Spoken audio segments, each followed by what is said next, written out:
Hello and welcome. You're listening to the School of Feral Grounds that unites 9 sites across Europe in their quest for future diversities. Your hosts are Gaia and Danica. We are broadcasting from the most charismatic construction site in the world, which pioneering ecology could extinct anytime.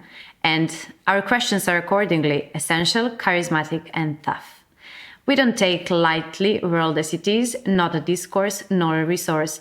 As you may know, we have a special thing for autonomous thought and practices, courageful people and feral nature.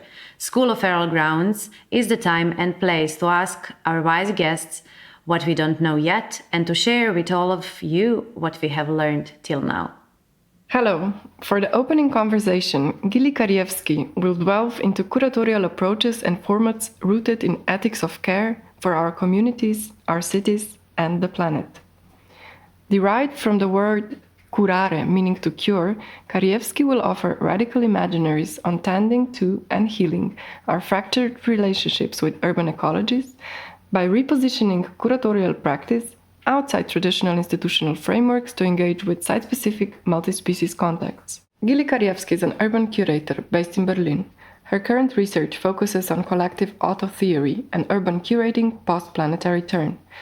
As a guest professor for social design at HFBK in Hamburg and curator in residence at Central St. Martin's in London, Gilly brings a wealth of knowledge to the table. She's also a founding association member of Floating EV since 2018, where she curates the Climate Care Festival.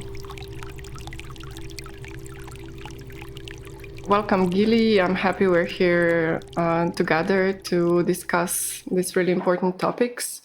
And first of all, I would like to start this conversation with your kind of most known to us project, which is Floating University. And for us, it was really interesting to learn that actually floating is a result of a 2014 referendum when residents of Berlin protected ex-airport Tempelhof and its rainwater retention pool, where the Floating University is currently operating from, as green spaces. So this was, in a way, a big civic success against violent urban development projects.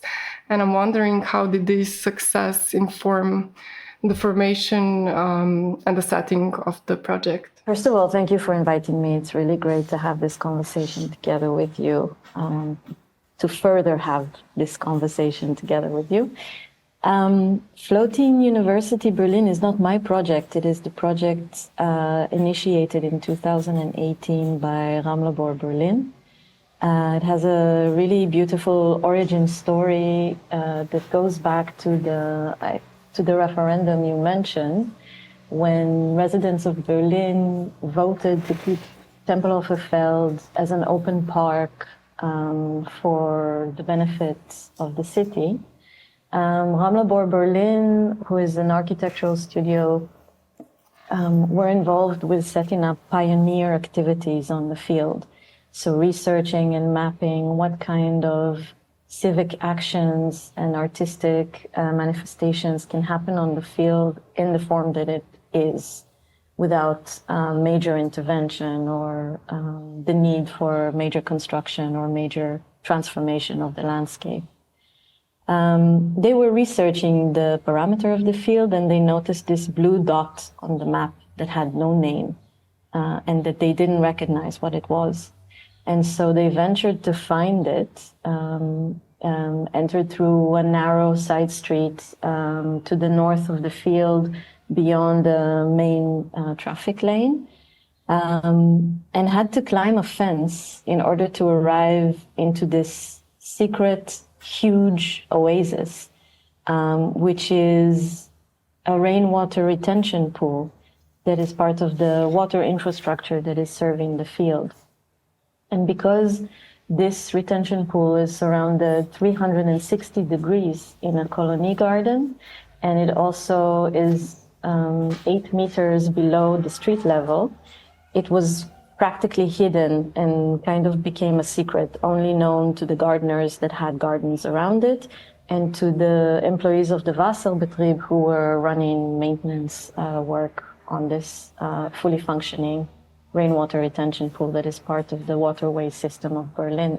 So this place that was found by members of Ramlabor Berlin immediately invoked in them the desire to open it up and make it publicly accessible to the residents of Berlin as part of the spaces that are made free for people as part of the Tempelhoferfeld open park.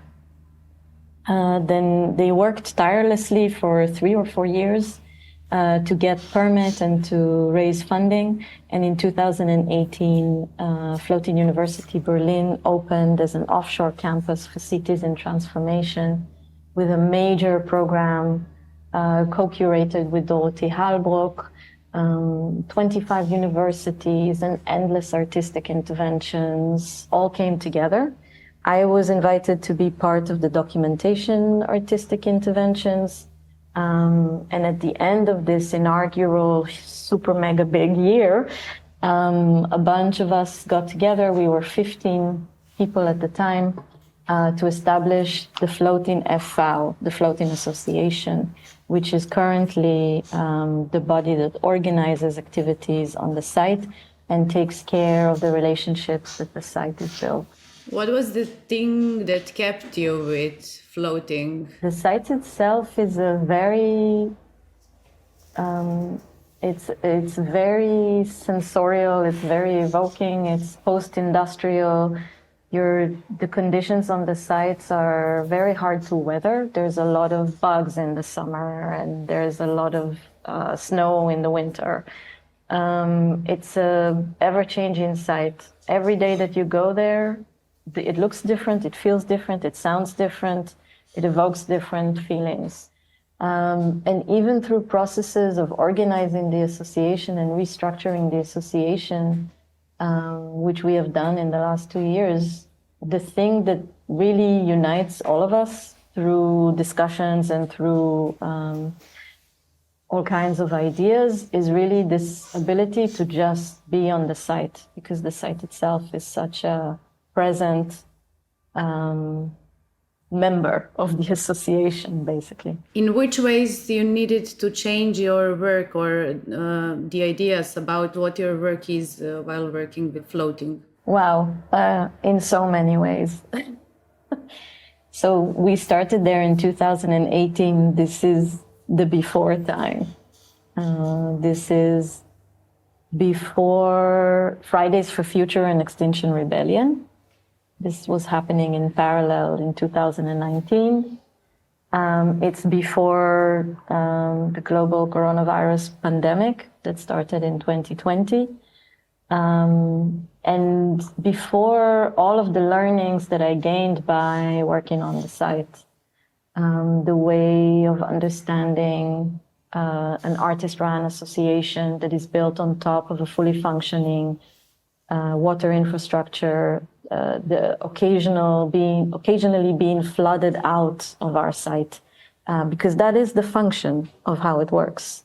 And the design of the structures and the architectures that we've installed there, we're never trying to fight this function. Trying to understand this hybridization of use, open site for the public, artistic place for production, a thriving ecosystem, and a water infrastructure. How do these entities coexist? Understanding this potential for an aesthetic laboratory for post-anthropocenic, post-industrial, and post-artistic practices. So all of these learnings have shifted my practice quite radically in the last 5 to 6 years. What are the formats of such work? Could you name some of the formats in which you work? I can name a few practices that are not mine. We have a kids uni that's been running since 2018, bringing artistic workshops to schools and opening the sites throughout the year for kids to come and discover the ecosystem, the practices, and themselves, I would say. through interaction with this very unique site. We have movements, formats from choreographers and from artists. We have, of course, festival formats that I'm involved with. We have academic seminars where universities come and visit the site and intervene in it as part of their curriculums. We have design and build formats where the space changes every couple of years and members of the space group within the association are opening those processes to volunteer work and working with students as well from the city. So the formats are varied, and there's a communication group that is also working with publishing and communicating, which are also important formats that kind of narrate what the site is for visitors, but also to ourselves in the association. The format that I am mostly involved with is, of course, the Climate Care Festival that I co-curated from 2019 together with Rosario Talevi. And this is a research festival that is focused on the interplay between theory and practice, trying to find ideas that can be looked at on this particular site, coming from critical theory, but then also to see practices that can correspond with those ideas, and how would those practices be localized to the site of Floating University Berlin. So when you were speaking about the festival in one of your videos, I was really intrigued to hear you speaking about why you chose the format of festival. What did this particular format, bring to the organization that you are working with within Floating? And what did it bring to the site? So I've been engaged with the festival format for a very long time. I've been co-directing a traveling architectural festival together with Kerem Halbrecht called 72-Hour Urban Action since 2010.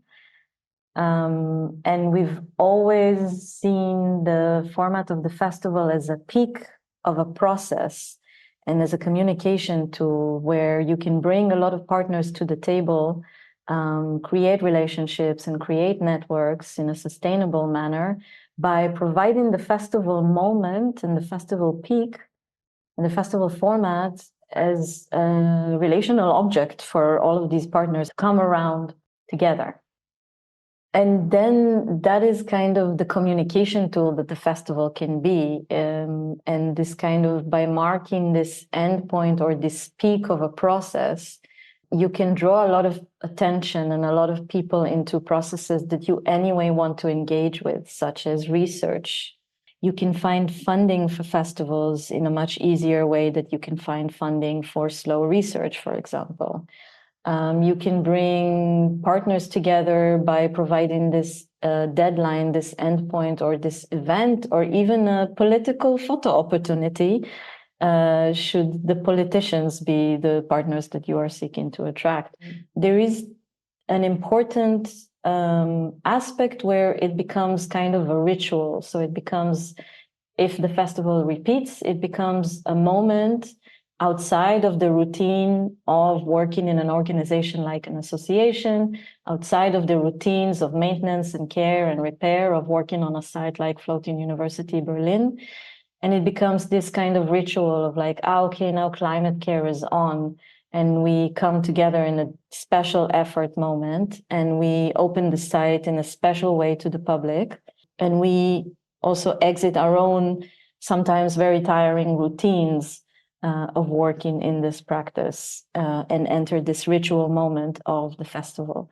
And this interplay between routine and ritual is really, really important to working in a caring way to provide alternative spaces in the city. How did you choose the topic of climate care? Climate care was born out of an interest and research around ethics of care. at the same time that the climatic breakdown was hitting mainstream media news, where movements like Fridays for Future and Extinction Rebellion were becoming a global phenomenon. And there was a need and a wish to be able to speak about the climate breakdown in a way that is not so fatalistic, that is not so doomsday scenarios, that doesn't invoke the only reaction of climate depression and eco-anxiety within us. There was a wish and a desire to be able to talk about the racial Anthropocene in a way that also includes having tools and talking about practices that could repair this broken relationship that we have with the environment. And so climate and care, very obviously, just putting those two words together, became the topic of the first festival, the first edition that took place in 2019. And at that moment, we invited the local branch of Extinction Rebellion to take care of a whole day of the program of the festival. And we wanted to engage with practices of care and repair in relation, of course, in direct relation to the racial Anthropocene. That was the first edition. At the same time, a lot of the program was responding to the conditions of the site and observing the ecosystem on the site as inspiration for what topics and what formats and tools of care can we apply and learn from. And that led to the edition of 2021 responding directly to news from our landlord, Temple of Project GmbH, of their wish to renaturalize or rewild the infrastructure, the basin. The basic idea is to remove the asphalt floor that has been there for over 90 years and to replace it with a filtering layer that will allow the water to seep into the ground after being filtered instead of being pumped into the Landwehr Canal, an action that costs the landlord company 50,000 euros a month. So it's quite costly. And the language that they used, this renaturalization, rewilding, it prompted a very extensive research phase where concepts of rewilding became a metaphor for how we understand this kind of moment of the attempts to reshape our relationship with the environment, reshape our relationship with what used to be nature. Both in an urban setting, but also on the planetary scale. I would like to touch upon another point. Previously, you were explaining about the complexity of the ecosystem within which Floating University resides. Like curator, these ecosystems are not a pristine piece of nature that we have to protect and conserve. Years of neglect evolved them into hybrid organisms containing toxic compounds, exotic species, human infrastructure, and more. And I'm wondering, in such novel ecosystems, how would you approach the task of repair? What is there at Floating to repair, and who is called to do it? After observing how our relationship influences these ecosystems, we can choose to intervene as an association, but these are responses, and they're not necessarily terraforming activities. So I am personally trying to move away from these questions on who decides and move more towards questions on how to respond. What processes of observation, what those observations give, and then how to respond. So it is, when it comes to care and repair and maintenance practices, it also kind of goes back to the very initial ideas from Mirella Derman-Ukeles, where life goes on, right? The life instinct means the constant maintenance, and maintenance doesn't go backwards in life. Maintenance just responds to the constant needs and constant desires and constant life stream.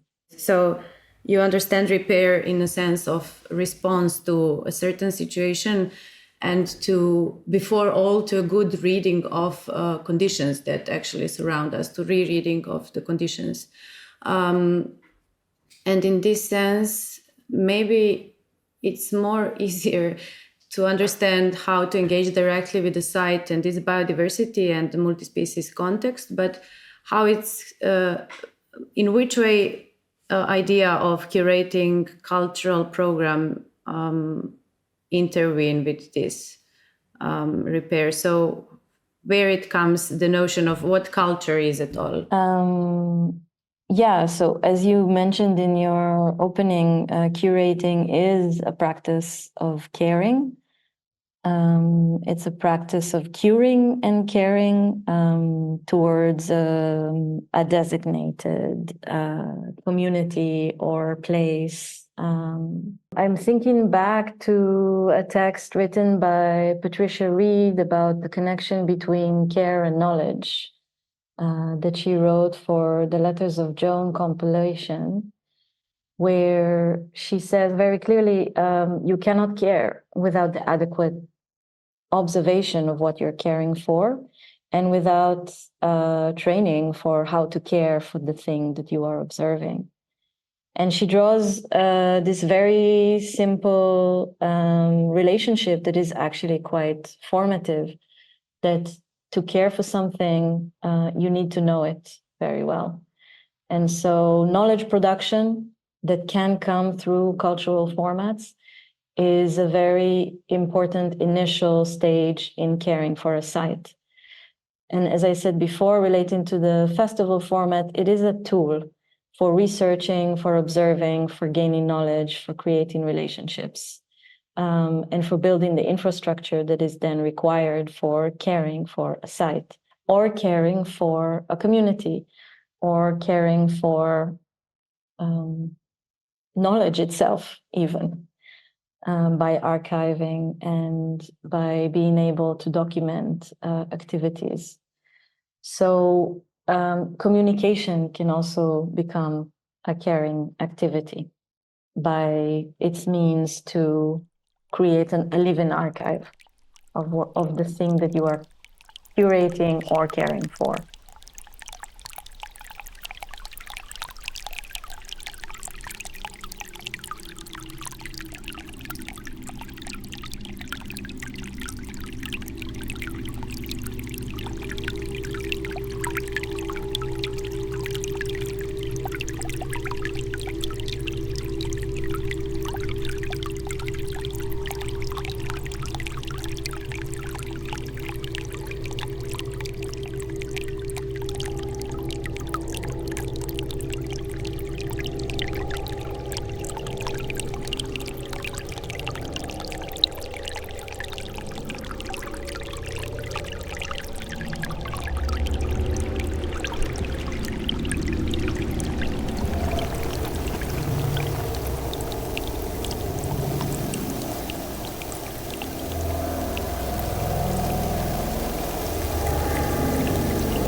It's very interesting always to explore how these practices that are, most of the time presented as very successful practices, innovative practices that we all want to be part of them in a way. Like what is the backstage or the economical backstage of how these practices run, and maybe what kind of economies did you frame or set up in order to kind of really contrast this extractive cultural politics that normally just, exploit artists to produce new works and so on. And how does this site, or how did this site enable you maybe to restructure your economical livelihoods, to facilitate these activities or practices of care that you want to put forward through your curatorial work as well? There is one maintenance practice that emerged out of the process of restructuring the association, the Floating FV, which is the importance of rotation. And when you think about it, this is a format that you can also see in agriculture, where land and crops need to be rotated every once in a while.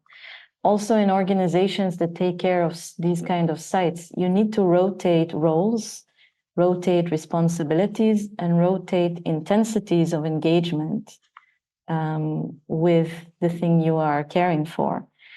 And so rotation becomes a very caring practice and a caring principle that you can apply in different ways to acts of care and repair, both within the organization, both within the material culture of the site, in how you understand the ecosystem, in how you understand the seasons, of course, and in how you understand these peak moments that are connected to cultural programming, and then rotating out of those, and even in how you rotate knowledge within the association, for example, how you rotate these roles and how you transfer knowledge that has been gained by a person doing a role for a time and then giving it away to someone else to continue and develop the role in their own image. And then comes the question how to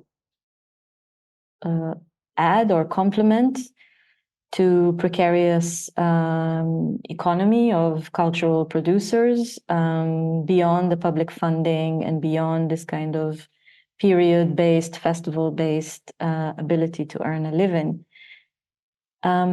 Different sites find different community-based economical solutions or models that they can do. You have on Curator this idea of producing the paper, the idea of setting up. I know other organizations to set up various economical structures where they can be hired as design studio, for example. Other sites might run a successful gastronomy business on site, that you also see examples for this in Berlin and elsewhere. So different community-based economical models come to kind of complement this idea that the main source of income is public funding from the cultural sphere, which is in itself very very strict and it's not enough. It's simply not enough. It's very strict. It keeps you within the project logic, and it's never enough to actually earn a full living. There is in Berlin another very good example of the attempt to make this kind of urban practice more recognized and more established within the public funding. So the Urbane Praxis lobby, the Urbane Praxis Association, and the Urbane Praxis Fonds, they're establishing a landscape for urban practitioners to be able to be recognized for basic funding, to be able to be recognized on the same level as, for example, theater ensembles are recognized, where you understand that an ensemble or a collective has the need for regular salaries, for basic funding to run their site, and so on. And this lobby that was started in 2019 by the Rat für die Künste in Berlin is really working tirelessly to be able to establish urban practice as a funding field. So they're working to build the disciplinary knowledge around it, and at the same time to build the public funding infrastructure around it. And it's a very interesting discourse. I think each site and each group or collective find their own models to follow, usually a mix of models that we all know, commons-based, community-based. Volunteer work plays a crucial part, of course, but there are different models that come to play in each example. It's usually a constellation of several models that it becomes a solution. I think this is really important because the organization of floating, working on a site such as floating with such diverse profiles, it's not something that already exists, and that's why it's very important to speak about how you organize yourself in a way that it's not a practice, that it's not a business practice, it's not a company, it's not a university, so it's not a structure of work that we know. And in this sense, it's also very important for us to hear in which ways you structure your own relations actually of work there, and what the work is at all. When we are in conversation with people who engage with transformative practices and are also quite often exposed to many hardships, they usually support their own livelihoods from working in academia, from working 3 or 2 other practices and working this one for free. And this is what needs to stop, because it's serious work and we need to be dedicated to it the full time. It's not something that you're doing with your left hand, in a sense that we need to produce or we need to get some, I don't know how, but some kind of awareness that new public working places needs to be open in order for us to continue with this work, because longevity of it is the most important, and not just this temporary initiatives that could be very cool, but then they die out without this long-term effects. I think in the third sector of associations and NGOs, there are many models that we learn from. The association began this process of reorganizing with an input from Jennifer Aksu, who held a series of workshops with the association that started in looking at how third sector and similar collectives organize their own structures, both legally and economically. You can learn from collectives like Assemble that really share publicly how they organize their structure. In the UK, it's mainly private money, so they're really thinking in business terms, and have several companies attached to the collective that have different sources of income. We are also on a public site, and so the fact that the association is taking care of a public site also kind of binds us to this logic of public funding as well, because the association cannot earn much money by using public land or public infrastructure. So there are also limits, let's say moral limits, to how we can earn from working on the site. I totally agree with you that this kind of cultural production should not be done voluntarily, or as you called it, with the left hand, while the right hand is busy earning money in a different job. It creates a kind of schizophrenic mode of knowledge production. But at the same time, there is a dependency on public resources that also points away to an alternative mode of organizing society, right? We're promoting anti-capitalists' value while trying to earn a living in a capitalist system.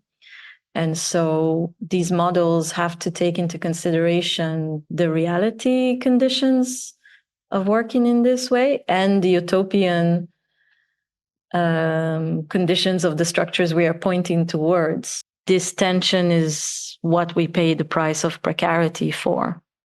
And that fight between those two things is happening on our bodies and is happening on our lives, sure. But if we go back to the idea of choice, we need to choose if we give our bodies to this fight or not, in a way. And how often, and how intensely. In the sense that you don't have to choose to do it 100% or not do it 100%, but that recognizing that this is a precarious reality, to have the structure, for example, within an association, to engage with this mode of work, but also to repose from it when you need to. Would you agree? I think I see us more as heterotopias, not as utopias. So we are already both crater and floating. We are already showing that the other kind of existence, working, cultural production, engaging with the sites are possible. And we are right in this reality. So in this sense, but as you said, the problem is the relation to the outside world, which actually functions in neoliberal way of functioning. So in this sense, we are trying to speak about care, repair, and do all these things, but it's so easily shut down when you get in conversation with institutional structures which are not functioning in this way. And this relation is the most troublesome one. Who needs to transform? What kind of alliance could we get the practices such as floating and crater to show that there is something happening at European level which exemplifies this change, or transformation, but needs to be systematically supported.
Gilly, you're dealing with a multitude of practices, except for your work at Floating University.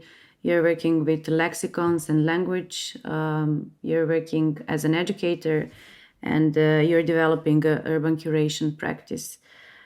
I think it's highly relevant in a sense that when we are faced with strong zoning policies that actually predetermine the way we should live and act in the cities, urban curation come as an act of creativity and is claiming that people should actually reinvent the ways that they live in urban condition. And it was important to us to hear from you what are some points in relation to the current urban condition and the context in which you're currently working, and how curatorial approaches catalyzes the healing of places you're involved in. Urban curating doesn't come from me, of course. There are many mothers to the practice. The definition that I use the most comes from Elke Krasny, who published as part of the Planning Unplanned research project. It was instigated by Barbara Hulub in Vienna. In 2015, published a book, and in that book there is an essay by Elke who defines the urban curator. And her definition is divided into three parts, which are all very relevant and true. The first is that urban curating is a relational practice, and it form shifts according to the case at hand. So it really responds to the question with a format that is not prefixed, not predetermined. And so an urban curator is a creative that comes into a situation and responds to what is there with delivering an artistic or creative format. The second part of the definition places urban curating in solidarity with spatial justice movements and the struggle for fair redistribution of space within cities, and these days outside of cities, of course, on a planetary level. And the third part contextualizes urban curating within anti-imperialist and anti-colonial discourses.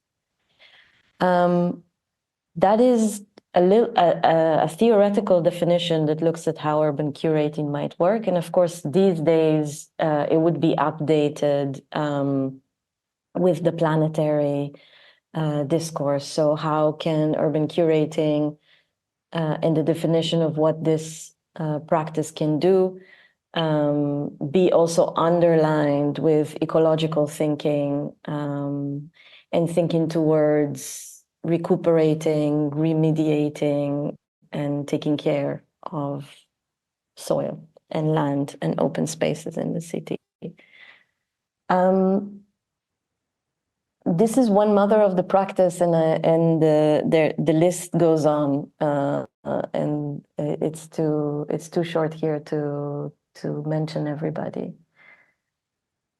How I see urban curating and the way that I would like to see it also academized or kind of theorized and then also taught perhaps in academy in the future, hopefully in the near future, really has to do with opening up this array of approaches to what an urban curator can do. For sure, it is an interdisciplinary practice. It sits between planning, between eco-management practices, and between the arts. And it brings artistic approaches to working with these really hard questions of planning, zoning, remediation, and land management. But it does it from a different approach than the planner, and it sets aside itself from the different, and it sets itself aside from the conservationist approach to green spaces in the city. And that's exactly the place where it's advantageous to opening up policies, to opening up practices by suggesting alternative modes of zoning, alternative modes of conservation of green spaces, alternative modes of organizing within the arts, which are also badly needed. And this is what the practice could do. What it does specifically on each site is, again, going back to Elke Krasny's definition, a case-by-case situation. It is for sure bringing different disciplines together. It is for sure opening up to audiences through discourse and public events. And it is for sure archiving these modes of alternative practices for many people to learn from and follow up on. Could you give us one example of urban curation in the city?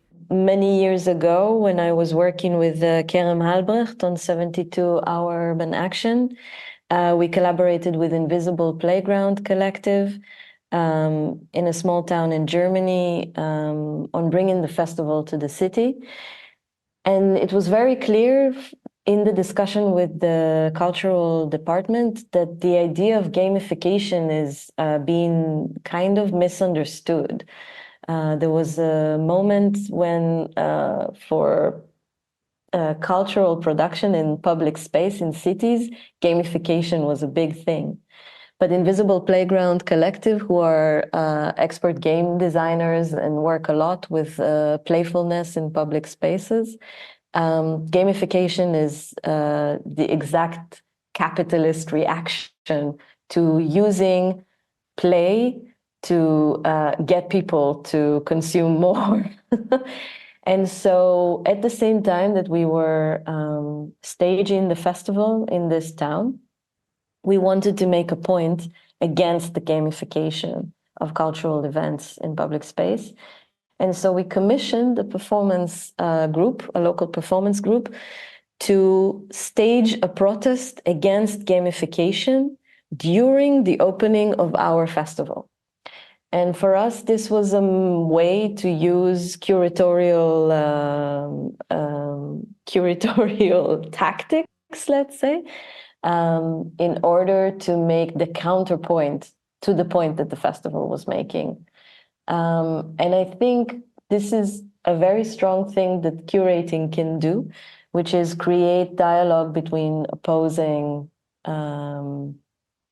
perspective on the same question, and not to predetermine in which side of the binary we might find ourselves, which is a political perspective usually, and to avoid this virtue signaling of just staying in one side of the political question, but to really use curatorial formats in public space in order to enliven the debate and in order to highlight more than one side of each question.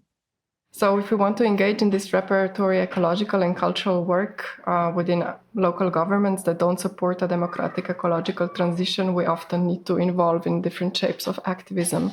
That means like involving in processes of negotiation and mediation with decision makers or awareness raising campaigns, collaborate with journalists, lawyers, and even resort to acts of disobedience, operating beyond or in between like legal frameworks. I really do believe it's the natural life cycle of any radical idea, that it starts as a resistance to some norm.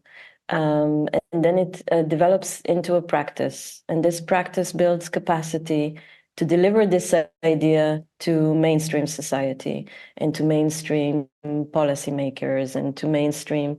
And this is what will happen also with these kind of sites, with Urbane Praxis Lobby in Berlin, with the site of Floating, with the site of Curator. If we succeed in translating the radical idea of caretaking of these kind of sites, so that these sites can remain and that these sites can continue and build on their own radical practices, at some point this radical practice will become institutionalized. And then it's up to the group to decide how far in the institutionalization process you want to continue and go.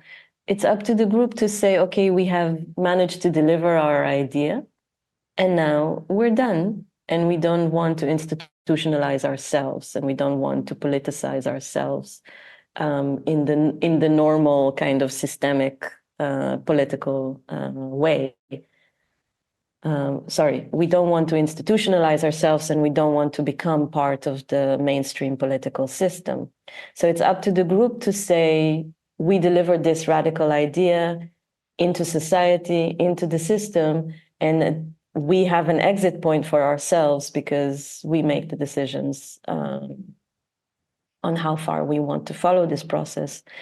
And it's been part of the history of how radical ideas are promoted, that some people who bring these radical ideas from the left side of society do get into the political system and go all the way.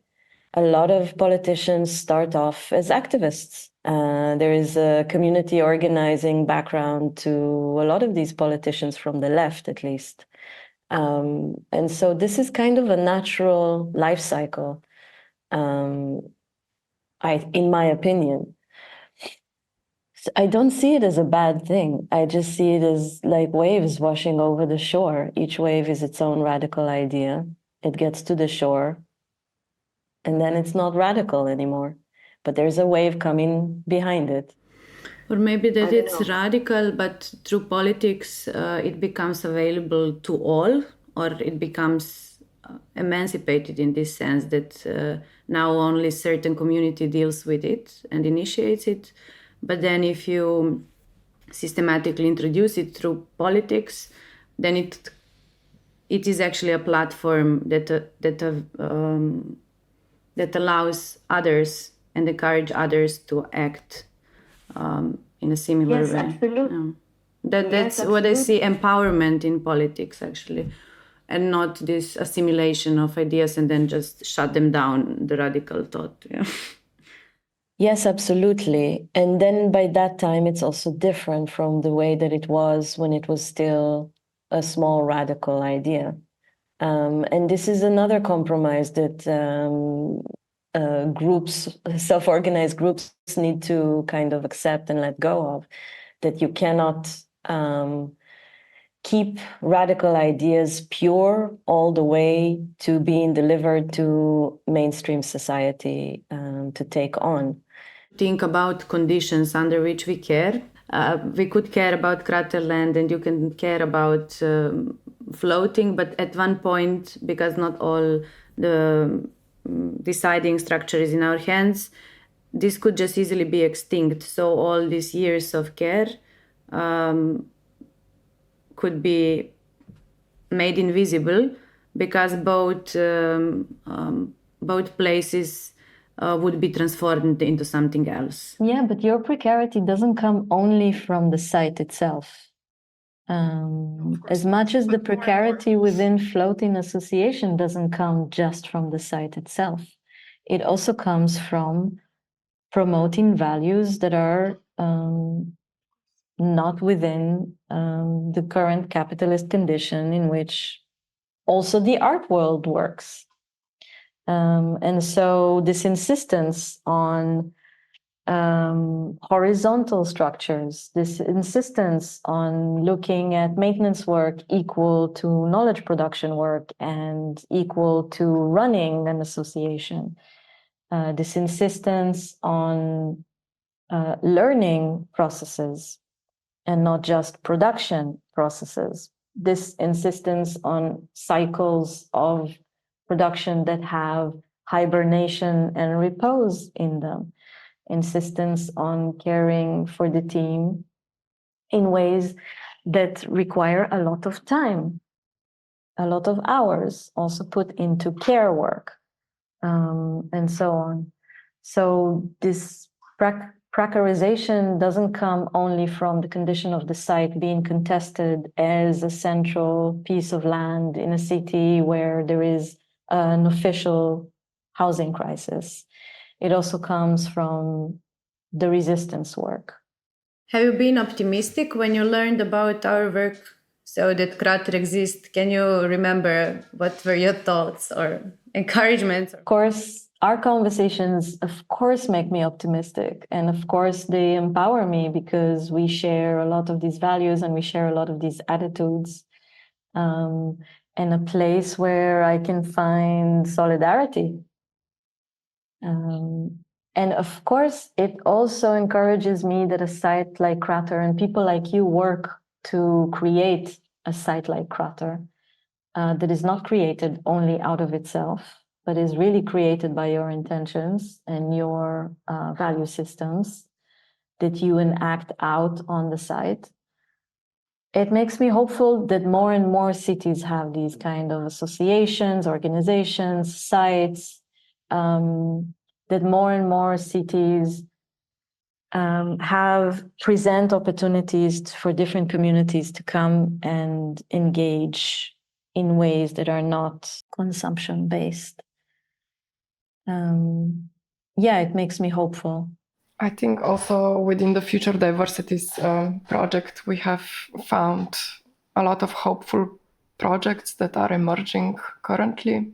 But we also had some difficult conversations, for example, with cities like Marseille and Athens, where really like the communities or the cultural producers there that are trying to engage in this ecological regeneration of the sites through cultural production are having a difficulty to speak about the ecology in like very poor neighborhoods where, you know, they're surrounded with a lot of drug use, prostitution, poverty. People are not able even to get, you know, basic resources like food and healthcare and don't have enough safety. So like my question here would really be, how would you even, it's hard for me to use the word curate, but in a way, like how would you engage within this kind of contexts? And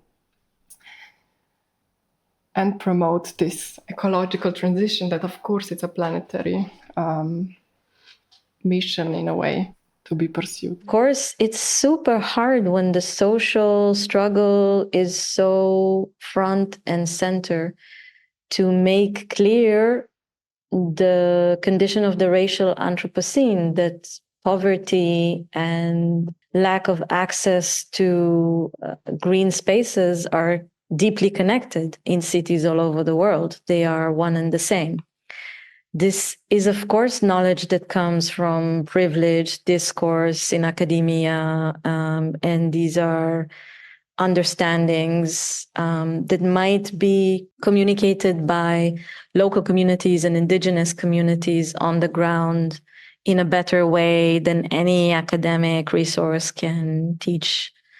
So the question I put back to you in as a weird answer to your own question is, what is the local discourse, and where in the local discourse can you intervene to highlight the connection between lack of social resources and lack of ecological health? I would try as a curator, either working locally or working from the outside in a temporary manner, to try and attach to local discourses, be they a community self-organized situation, be they a school, a local school, and so on. So always trying to recognize and map what similar conversation is already happening on the ground in a way where it doesn't need to be academic and it doesn't need to be artistic, but to find that source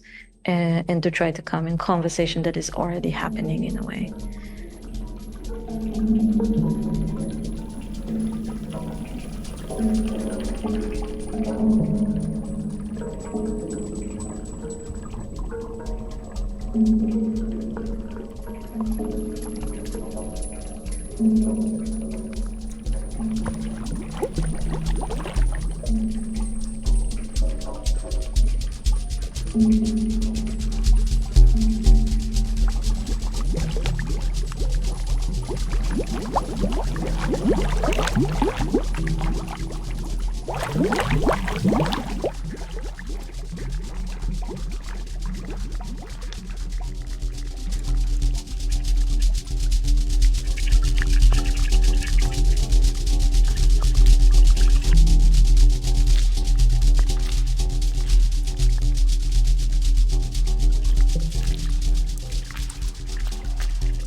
Now I have one question here, and I will cite the work that our friend Antonia Rowetter did last year. So to introduce you to this question on power, actually. When looking at current themes of exhibitions, festivals, conferences, publications, it seems as if not a single art institution in Europe might have refrained from creating a program on care or related concepts such as healing, resilience, vulnerability, relationality, reproduction. As with any concept that seems to circulate too readily within the creative and cultural sector, there is a danger of emphasizing an empty signifier that everyone seems to agree upon without questioning or working on its actual use, meaning, or political significance. Care maintains and repairs. With these qualities, one might assume it could rather be a complicit in stabilizing existing systems than transforming them.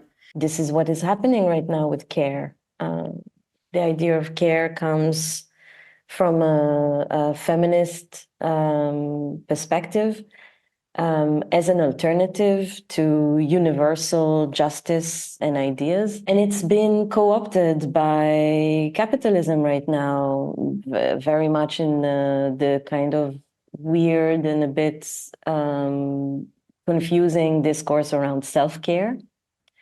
And very much within the art world, where every event and every institution kind of now inscribe care in their platforms and in their programs. So it is different from the way that it was delivered to us by Toronto and Fisher and by other proponents of care, such as Della Bella Casa. It is up to us to either accept or reject this current phase of this idea. So care delivered today into mainstream thought, it's not the same cluster concept that it was when it was introduced by feminists in the 80s. What we do with this difference, how we highlight this difference, how we work with this difference, this is up to us. And each of us will choose differently, I believe. But I think there was something really beautiful when I browsed through the webpage of Soft Agency, this idea of hospitality, published by a writer, Sandy Hilal. And she says, or she asks us to kind of decolonize this idea of hospitality. Basically, she critiques Derrida and kind of wants to put forward the idea that this hospitality, who is the host and who is the guest, these roles, as you were saying before, needs to be rotated in order to kind of really arrive to this idea of equality, I guess. And maybe here also this idea of care. So who is the caregiver and who is the care receiver? If we're not rotating this role, if we are not enabling care to kind of circulate among each other, but really keeping the care position as a position of power, under which we're kind of then controlling others that cannot really decide for themselves how they want to be taken care of, then maybe here still lies an opening for us to understand how to give away these powers and also to understand where we are acting from the position of power, because sometimes it's also invisible to us. And thank you so much for being with us. Thank you for having me, and yes, and thank you for giving hope.